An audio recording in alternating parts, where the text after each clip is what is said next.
Play na. Okay, so good afternoon everyone. So our topic for today's afternoon is all about the demonstration teaching. So, ano siya, demonstration teaching.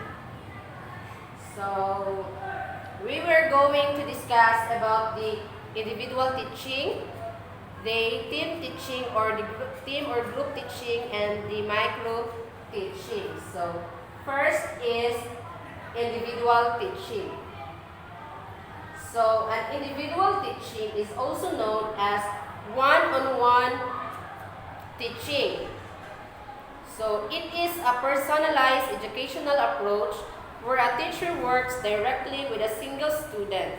This method allows for tailored instruction, addressing the specific learning needs and pace of the individual student. So, ang kini daw individual teaching is individual teaching from the word individual, so one-on-one. So, lang siya, the teacher and the student, or the one student, na siya. And then, so this method is tailored instruction, and i-address siya sa kanang mga specific learning needs of an individual student. So, an example of individual teaching. So, there is a lot of example of an individual teaching style. So, first is the direct instruction. So, sa direct instruction is the teacher provides explicit instruction and guidance to the students. So, ang kini daw direct instruction is ang teacher ani is mag-provide lang siya og mga specific instruction and kanang guidance sa estudyante. Mo na siya. So, next is the facilitative teaching. So, the teacher acts as a facilitator, guiding the student towards self-discovery and understanding. So, there is a facilitative teaching from the word facilitative. So, ang teacher ani is mag-act siya as a facilitator. Facilitator. Facilitator. And also, siya po ang teacher ani is siya po ang mag-guide sa students. Siya po na mag-guide sa students aron naay masabtan or naay matun-an ang bata. So next is number 3 is coaching. So the teacher supports and encourages the student through the learning process, providing feedback and motivation. So diri sa coaching is ang teacher ani is kanang iyang i-encourage ang mga students. Iyang i-encourage tagaan niya pagtagad or suporta ang mga estudyante. Ang mga estudyante nga nagkinahanglan og tabang. So next, number 4 is the Socratic method. So there is a Socratic method. The teacher asks through provoking questions to stimulate critical thinking and discussion. So, dili bitaw sa Socratic method is ang teacher is maghatag siya og kanang mura bitaw na interaction between the teacher ug sa estudyante. Dili mahibawan sa teacher is if effective ba siya nga teacher. Or kanang kasi tawag term dili makita sa teacher if naboy nasabtan ang estudyante sa iyahang gitudo sa iyaha.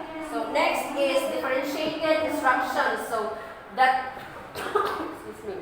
the teacher adopts the teaching methods and materials to suit the individual student learning style and pace. So dili dayon sa is there's a differentiated instruction is dili na dayon kanang murag tawag dili na dayon murag ma-adapt or makuha sa teacher ba kung kanang tawag kung sama sa umiingon sa kaganina nga Say term ano dili makuha sa teacher if kanang sa pagtudlo pa lang niya sa paggamit sa iyang mga instructional materials sa inanak nga way sa sa pagtudlo niya is dili niya makita if kanang labi na sabtan ang estudyante or effective ba siya nga teacher if effective ba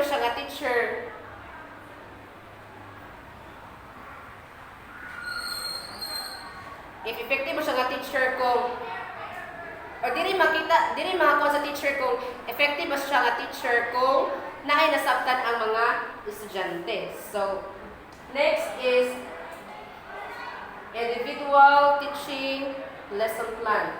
So, an individual teaching lesson plan is a detailed outline of the objectives, activities, resources, and assessment strategies tailored to meet the specific learning needs of a single student. It includes personalized goals, instructional strategies, and assessment methods to ensure effective learning. So, kini po daw individual teaching kay usa siya ka detailed nga lesson plan. So, diri is makita nimo ang objectives or kung unsay ito mo and activities. So, dapat na activities aron makuha gid mo ba kung lagi na tunan ng bata. Resources and assessment strategies tailored to meet the specific learning needs also. Kini siya is makita gid nimo ni siya sa individual teaching lesson plan kay diri man nimo ma-analyze if nakuha ba nimo ang learning needs sa isa ka bata. And then how to write an individual teaching lesson plan. So, sound ka ha. So, first is assessment. So, assessment is identify the student's strengths, weaknesses, and learning preferences through assessment. So, isa daw ka way nga magbuhata in order for us to make an individual teaching lesson plan is assessment. So, diri sa assessment is diri na to ma-identify through assessment ang strength or weakness sa isa ka bata. So, next is set goals. So, set goals is establish clear and measurable learning objectives based on the student's needs and abilities. So, diri sa set goals is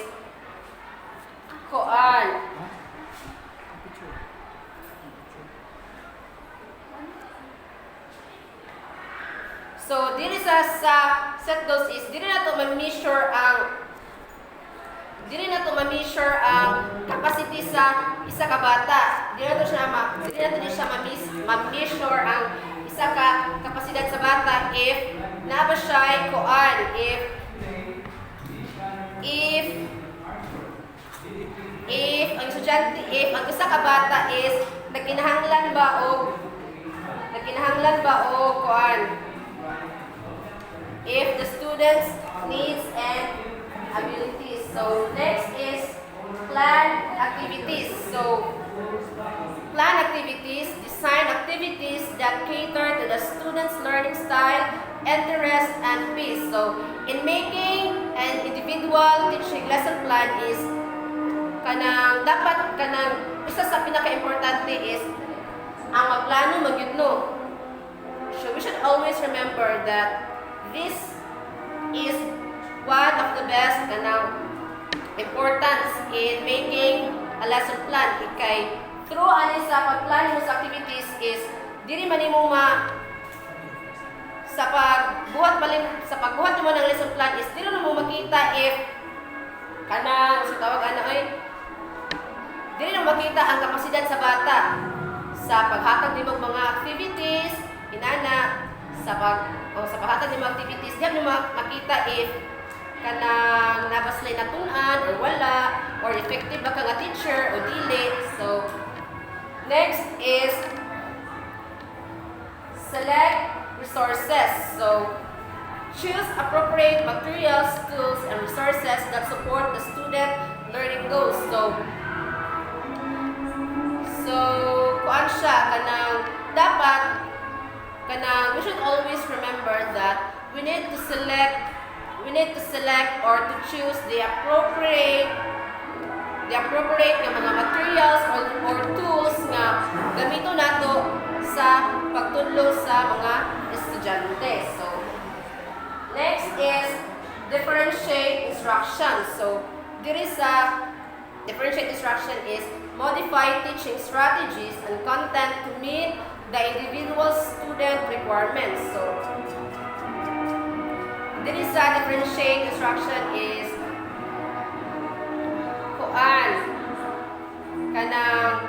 we need to modify, dapat daghantag una-unaan nga mga different strategies. Dapat daghantag una-unaan nga mga strategies nga pwede nato itudlo sa ato ang tagsa-tagsa ka mga estudyante. So next is include assessment. So include assessment is incorporate formative and summative assessment to evaluate the student progress and understanding. So this include assessment is kuan siya. Kasi tawag dapat sa kuan pa sa meaning landaan is incorporate formative and assessment. So dapat ako nito incorporate ang formative and assessment. So for example, ako ga-discuss ko diri karon nani or lagi ga-discuss ko. So after sa discussion is magpa-oral, maghatag ko sa iyong oral or short quizzes aron makita nako if naminaw ba mo or if nakasabot na mo sa akong discussion. So wala siya dili mo makita through formative and summative assessment is dili mo ma-evaluate if ang student is na ba siya nasabtan sa imuhang lesson. So wala siya. So next is the team teaching or the team or group teaching. So i-report na siya ni Mr. Kim.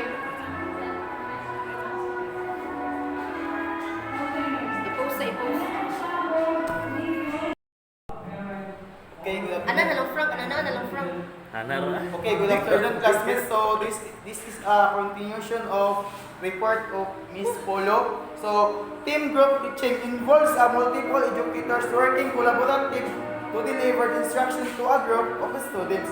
This approach allows for a varied perspective, diversified expertise and enhanced engagement in the learning process. As a team group teaching is we need to working as a group or nakay kauban as sa imong patudo kung mao siya ginatawag nga group teaching is nakay kauban or katabang sa imong pag-planning. So there are example of team group teaching. First is parallel teaching educators. Divide students into two groups and teach the same content simultaneously, providing a smaller student to teacher ratio. So as a parallel teaching is divide in as a student divide into two groups and teach same content. So i-divide mo sa duha o same ra mo content nga i-teach. Next is station teaching. Teachers rotate between different station each, focusing on specific aspect of the lesson, allowing for a differentiated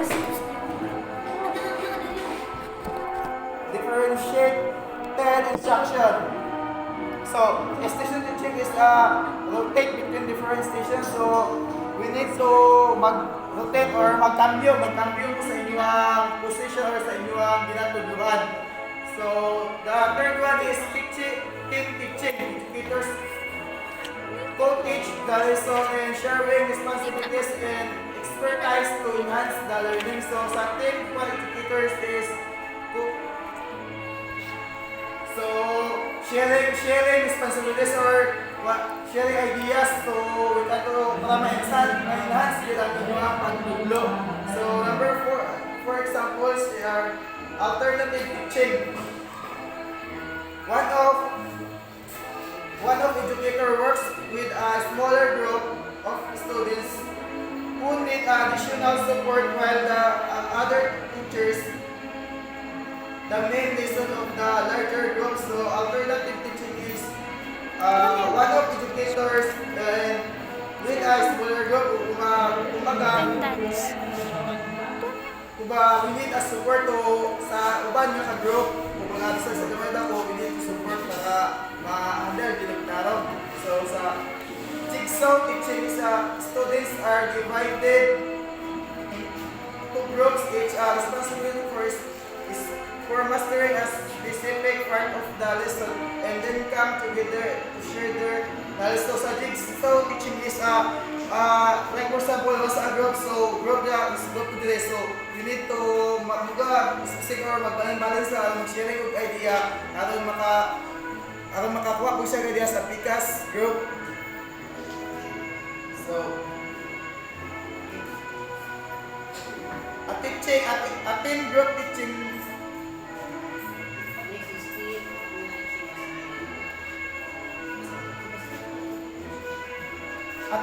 team group teaching is a lesson plan applies the objectives, activities, roles, and responsibilities of each educator involved in delivering instruction to a group for students.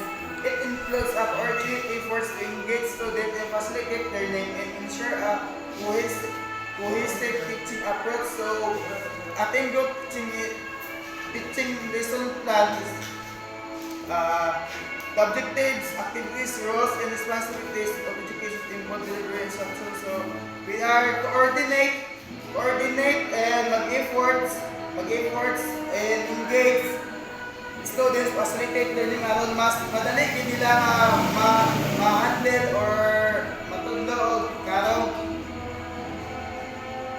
So how to write team lesson plan teaching. So how to write teaching lesson plan. So first is collaborative planning. Engage in collaborative planning session to align on learning objectives, activities, and assessment strategies. So sa collaborative planning is we need to collaborative or mag-collaborate or magtinabangay aron ma-engage gyud tarong ang pag-plan sa inyong lesson plan o ma-handle ninyo insakto inyong mga assessment or inyong discussion. So second is divide responsibilities and assign roles and responsibilities to each educator based on their expertise and strengths. So divide responsibilities. So kung i-divide ka, kung ahaman ka mas kabalo sa imuhang role as a group plan teaching. So sa pagbuhat. The third one is coordinate activities. Plan a synchronized activities that complement each other and provide a cohesive learning experience. So coordinate activities. So we need to coordinate or magpaibalo.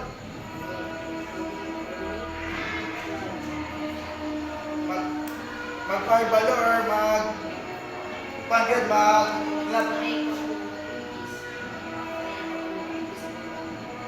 or or kanang panig kailangan nga kanang ang isa ka ba or na mga activities we need to coordinate. So the next one is support each other. Offer support fellow educators during the lesson to ensure smooth transition and continually. So support each other. So we need to support each other. So kailangan din nato masuportahan ang matag isa sa ato aron madali ang pag-handle sa lesson or sa pag-deliver sa transition sa inyong kwalong pagayan ng yan. So next is the last one is reflect and adjust. Reflect on the effectiveness on the team group teaching approach, gathered feedback, and make adjustment for future lessons. So reflect and adjust. So reflect kung naamay maingon sa imo ang mga reflection or what, you need to adjust na lang once na as a teacher educator, so you need to adjust aron nga aron masabayan mo sila nga kailangan good condition aron hindi ka makuhan aron hindi ka ma-wash or magahan reflection.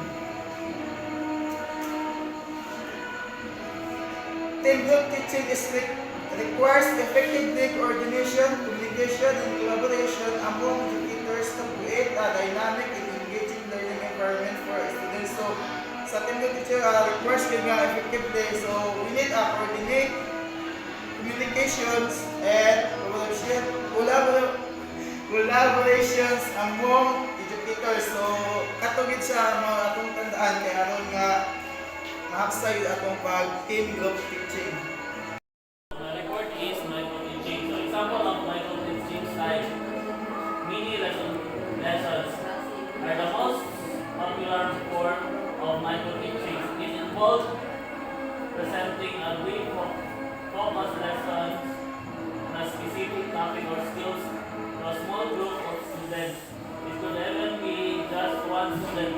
This method allows you to practice your delivery skills and assess how well the students understood the topic based on the presentation. You can also ask each individual student as well as class supervisor the feedback on the lesson. So, anong mini lesson? So, pwede siya ma-apply even though isa lang abot in mga students. Second is 1-minute lesson. This method is exactly what the name implies. A lesson delivered in just 60 seconds, 1-minute lessons are usually used as a way to train educators on how to plan and deliver a value-back lesson in dynamic and high-pressure environment. So, balikani, 1-minute lesson plan is more on training niya bitaw sa future educator. So, kung saan niya mag-manage, kung na siya sa situation na high-pressure environment, certain topics or skills that students may understand better if they get actively involved, such as acting out of play. If you are trying to explain a topic like this to students, should try getting the students to resume different rules that are introduced to the lesson. So, ano role play is? So, nakikita ng students na dili bitaw kayo sila more on feeling bitaw makabalo sila. So, nakikita mo yung mga students na mas dali sila mag-learn kung involved bitaw sila. For example, sa role play. Third is simulation. A great way that you can get your students involved in your lessons is to get them or immersive experience through virtual reality or VR. With VR headset, you can support your students to a simulated scenario. Simulation. A great way that you can get your students involved in your lessons is to get them an immersive experience through virtual reality or VR. With VR headset, you can transport your students to a simulated scenario where they can interact virtually with the components of the lesson. As students operate in the virtual space, you can explain these lessons, components to them and respond to their questions. So, kaning simulation, so wala man kayo na siya sa Philippines kay ang VR is murag kana bitaw suot mo og shades tapos naikuan dyan ang headset na pero di ko din ma-apply dyan sa Philippines kay wala man siya magdari. So next is case studies. This micro-teaching method involves using real or fictional case studies to teach a lesson. It is commonly used in teacher training and development program to give teacher the chance to show their ability to apply hypothetical and theoretical concepts and ideas to real life situations. So, ang kaning case study is more on real scenario bitaw na or tinuod siya dili siya kuan dili lang siya murag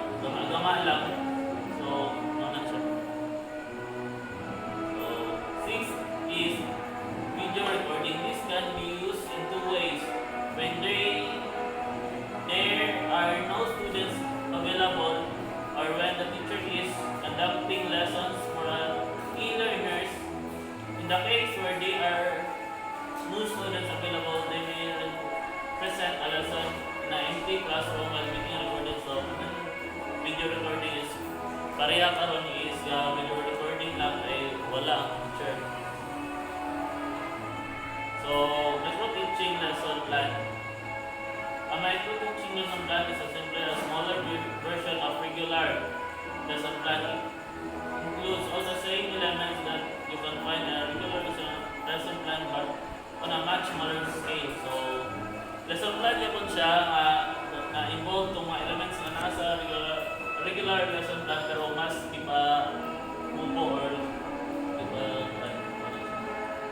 so below 5-step framework for writing a micro-teaching lesson plan. Identify the learning objective. Before planning your lesson, you need to stipulate everything you want your student to know by the end of your presentation. This learning objective should be written in a clear and concise manner that students can easily understand. So, first, sa identify. So, kung unsa imong topic, dapat imo bitaw siyang kung unsa gyud imong goal nga gusto ma-achieve sa imong student, dapat imo siyang anundaan kay lain pud kayo o imong objective is wala ni tunog sa imong topic.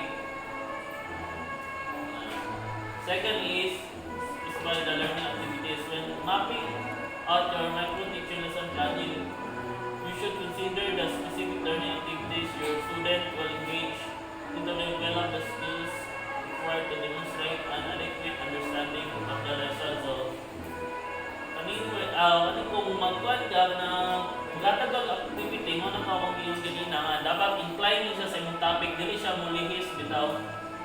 Kaya para naagyon ang learning sa bata. Third is figure out how to assess students' understanding. At the end of your lesson, you need to give your students tests, assignment, and problems that will determine just how will they understand the topic. So, after na sa imong topic na imong discuss, dapat imo din i-assess ang student by latag test sa ilaha or assignment or mangutana ka sa ilaha o mga questions nga incline sa imong topic kung nabagit sila yung sabtan. 4 is sequence your lesson in engaging manner. It is helpful to draw up a timeline of the sequence of your lessons.